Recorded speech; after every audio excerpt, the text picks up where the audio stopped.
VOA news minute के साथ मैं हूं कौकब फरशोरी। इराक़ी हुक्काम के मुताबिक मुल्क के मुख्तलिफ हिस्सों में होने वाले बम धमाकों में कम अज़ कम 29 अफराद हलाक और 80 से ज़ायद ज़ख्मी हो गए हैं। हुक्काम के मुताबिक हलाक होने वालों में 16 अफराद दारुल हुकूमत बगदाद की एक मार्केट में होने वाले 2 धमाकों में हलाक हुए। ट्यूनिस में हज़ारों अफराद हिज़्ब इख्तिलाफ के रहनुमा चोकरी बिलाद की तदफीन के लिए जमा हैं और हुकूमत मुख्तलिफ शहरों में मुतवक्का मुजाहरों और नाखुशगवार वाक़यात से निमटने की तैयारी कर रही है। अक़वाम मुत्तहिदा का कहना है कि वो माली में होने वाली लड़ाई के नतीजे में बेघर होने वाले अफराद को वापस पहुँचाने के इंतजामात के लिए तैयार है।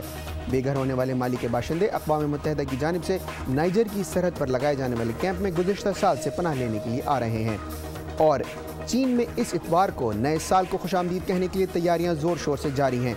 साल नौ का ये मौका चीन में दावतों और घर वालों के साथ मिलकर छुट्टियां मनाने का मसरूफ़ तरीन वक्त होता है। आप देख रहे थे VOA न्यूज़ मिनट। मज़ीद खबरों के लिए आइए हमारी वेबसाइट urduvoa.com पर।